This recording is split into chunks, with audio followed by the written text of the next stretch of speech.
STS 86 was a flight that we considered on the crew to be a rescue mission. Of course, it really wasn't, but it was fun to think about the fact that we were going to go up and rescue Mike Foale, who was up on the Mir space station. The morning of launch, we check out the suits to make sure that they're all capable of sustaining pressure. Here's our rookie, Colonel Mike Bloomfield was the pilot. Colonel Vladimir Georgievich Titov, I've flown with him twice now. This is Dr. Scott Parazynski, who performed one of the spacewalks with Titov on the crew. This is General Jean-Luc Chrétien, the first French cosmonaut, or spationaut as they call him.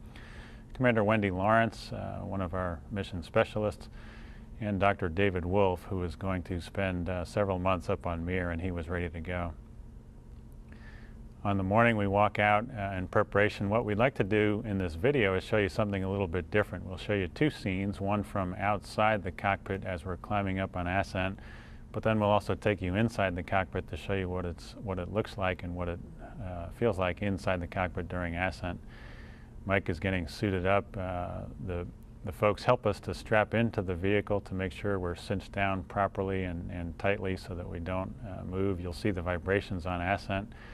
The morning of launch had some thunderstorms off in the distance, which you'll see, but they were far enough away that it didn't impact the launch.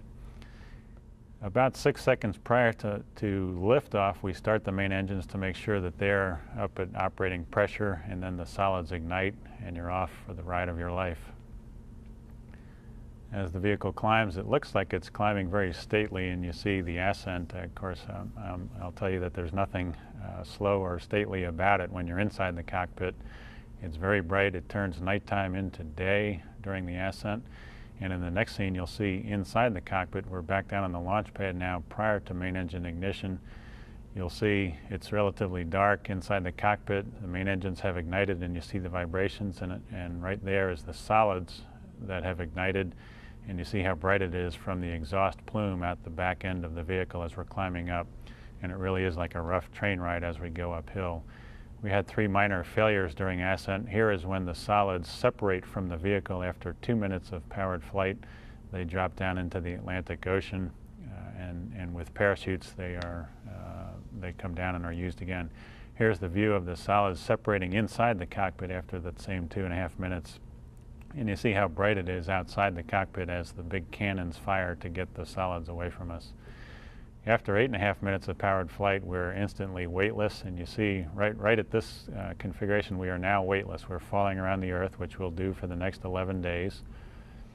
And it's an interesting feeling to go from 3 Gs, where your body weighs about 800 pounds with the suits, down to 0 pounds as soon as you achieve main engine cutoff. You see the rockets firing outside for attitude control of the vehicle. We had another failure of a jet outside, and I was a little bit depressed at the time, thinking back to my first flight up to Mir on 63, where we had a jet failure and we almost didn't get to rendezvous. This flight also was a flight where there was a high degree of congressional interest because of the risk. There were questions about the Russian Mir space station that had the fire. Previously they had the collision, and here's Mike firing some jets during the rendezvous coming up towards Mir. And then a couple of days before liftoff, the Mir experienced another attitude control computer failure, and so they lost attitude control. So there were a lot of questions that we had to answer prior to liftoff regarding whether or not it was safe to go up to Mir. Here's some of the tools that we use, the computer that shows us the situational awareness as we're climbing up towards the Mir space station. You see the centerline camera that we use for attitude alignment. As we got closer to Mir, we could see that the Mir was a little bit out of alignment, and our first thought was that they had another failure of the attitude control computer, but it turned out they didn't. There was just an erroneous alignment that morning with a star alignment, and so it was a little bit out of attitude. It was well within the tolerance of the orbiter's capability, the space shuttle, to adjust the angular difference, and you can see as we fly manually up to the docking just prior to capture, you see the orbiter on the bottom and the Mir on the top, and we have contact right about there. And for me, it was very professionally satisfying after 2 years where I first went up to Mir, and we got within 37 feet, but we weren't allowed to dock with them because we didn't have docking hardware. And now 2 years later, I finally did get to dock. I had an agreement with Anatoly Solovyev, the Russian cosmonaut, that right after the handshake ceremony, I would shake his hand with one hand, and in the other hand, I would give him his new attitude control computer as a replacement so that they wouldn't keep losing attitude control. And so I shook his hand. It's a pretty emotional experience for cosmonauts to have visiting crew members to come up from the planet Earth and to visit. They don't get to see many visitors. And then here in a second you'll see here's the attitude control computer wrapped in foam packaging so that it doesn't get damaged, and a little happy face that Volodya Titov drew on outside of the box, and they were very happy. We also handed them, each of the crew members handed them a big jug of water that the cosmonauts need up on board the Mir space station. Solovyev is shown here greeting Wendy Lawrence. That evening we had a ceremonial Russian dinner up on board the Mir space station. We exchanged gifts, brought the Russian cosmonauts some ball caps with the Russian flag. They like fresh fruit. They don't get much fresh food because they only get resupplied every several months. And so we brought up some fresh food, which was very good for them. They really enjoyed it. Pavel Vinogradov, the Russian engineer, you see the state of his hair after being up in space for a long time. He had a haircut a couple of weeks later, which is about a 3-person operation, one to do the cutting, and the third crew member, of course, vacuums up the hair. This is a gyrodyne, a momentum wheel that is used for attitude control stability up on board the Mir space station. We brought a couple of replacement gyrodynes up to Mir. We have 12 for attitude stability.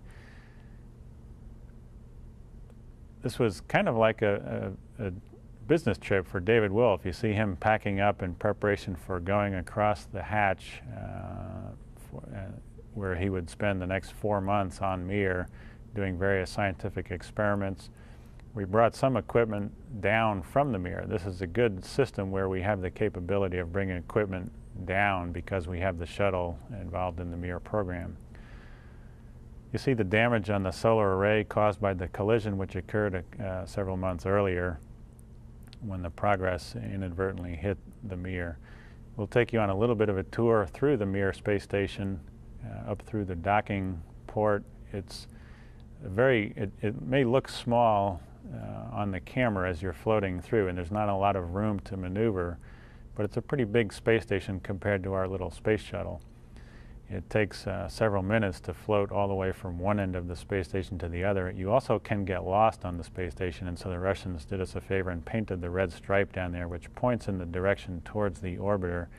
If we're on board the Mir space station and there's a problem and we have to evacuate, the red stripe points the direction to go to get back to the space shuttle, where we would separate and come back down to the Earth.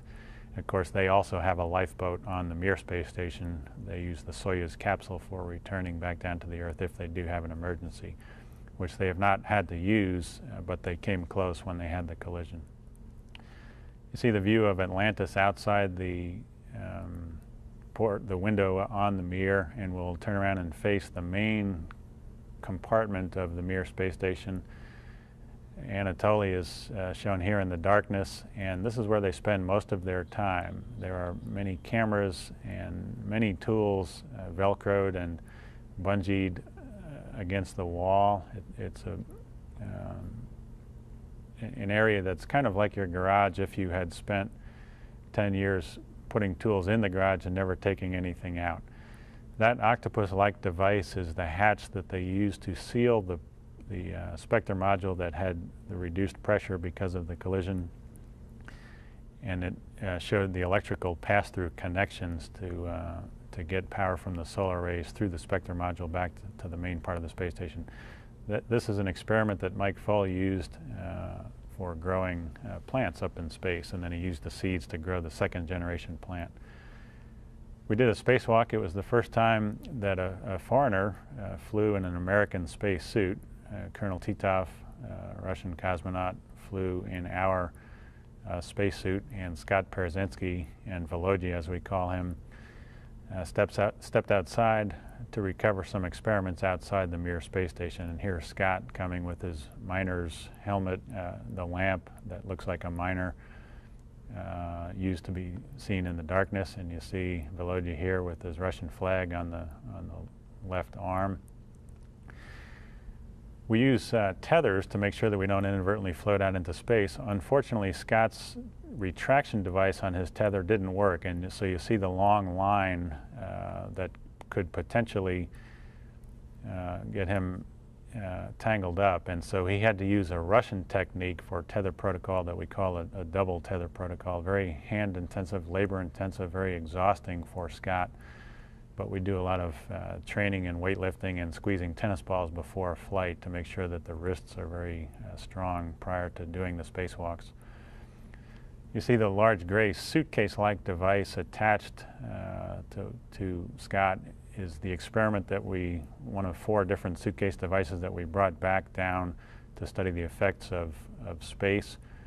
Here, Volodya is bolting that experiment into the space shuttle in preparation for bringing it back down to the planet. Very emotional and very fun for the folks doing spacewalks to see, for example, a sunrise, which happens very quickly.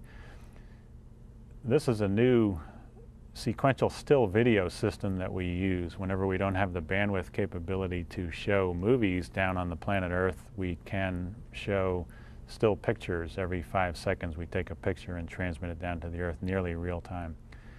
Scott practiced taking out the joystick on a device we call a safer, which is a backpack, a jet pack used for safety reasons in case the crew members inadvertently become separated from the space station or the space shuttle during a spacewalk.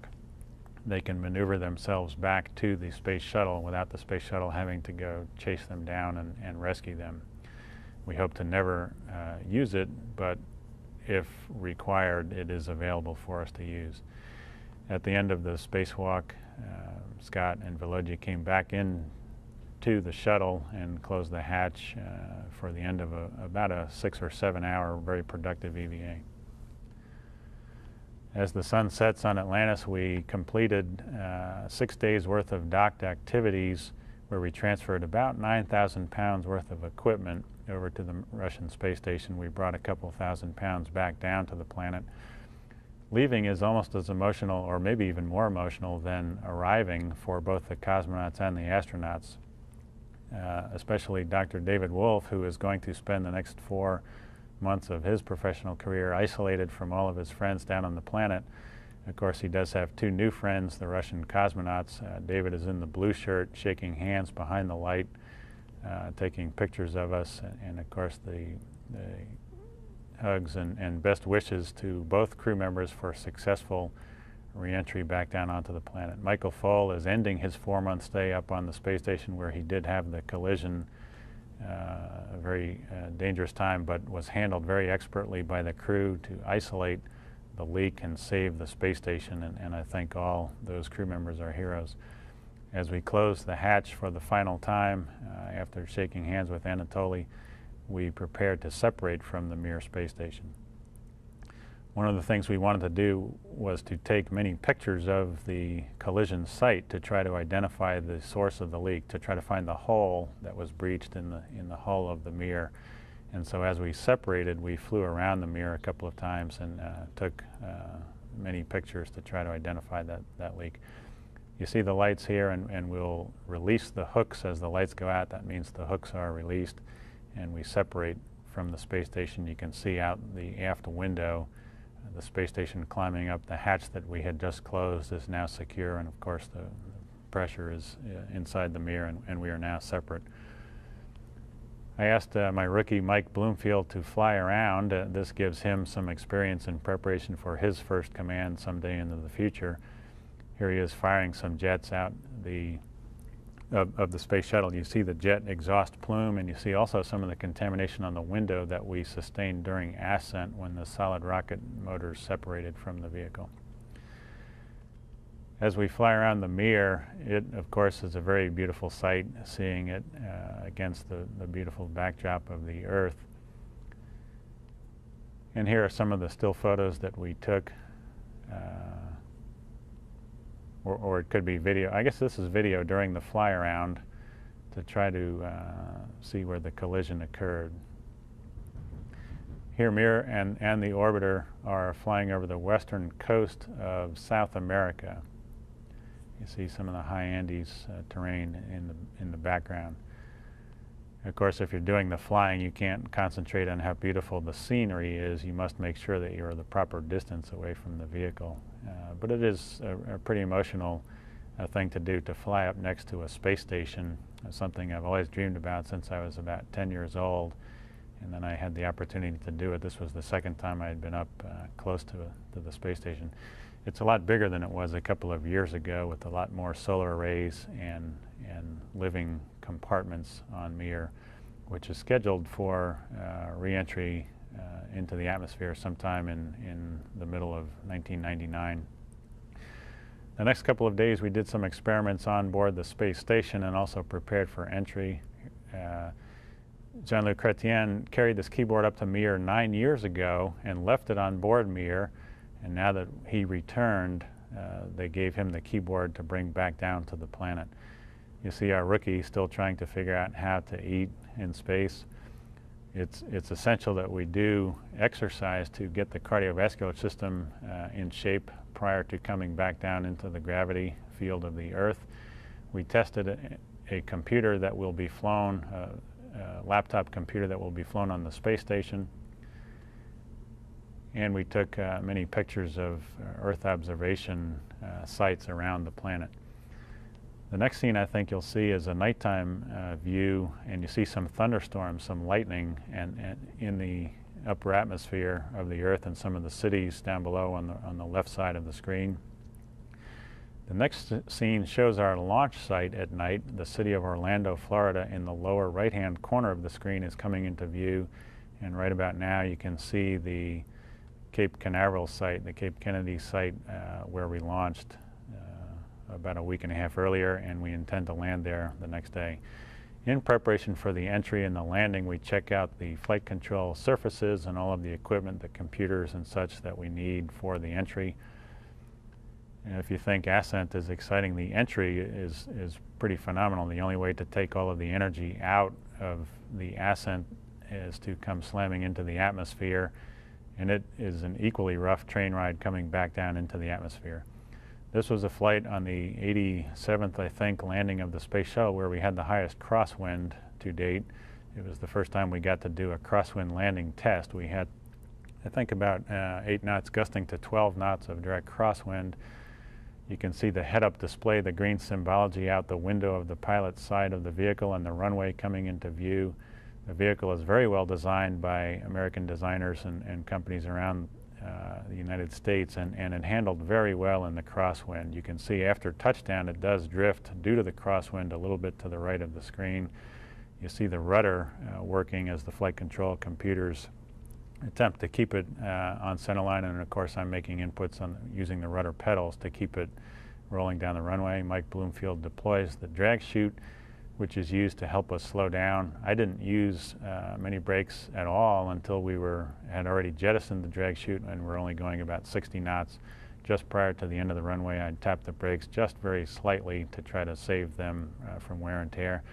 We bring the vehicle to a stop prior to the end of the runway, and Atlantis was refurbished and used on subsequent flights, and we brought an end to this great flight for us, and we rescued Mike Full.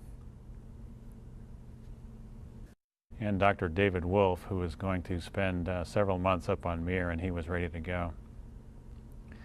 On the morning we walk out in preparation. What we'd like to do in this video is show you something a little bit different. We'll show you 2 scenes, one from outside the cockpit as we're climbing up on ascent, but then we'll also take you inside the cockpit to show you what it looks like and what it feels like inside. 6 seconds prior to liftoff, we start the main engines to make sure that they're up at operating pressure, and then the solids ignite and you're off for the ride of your life.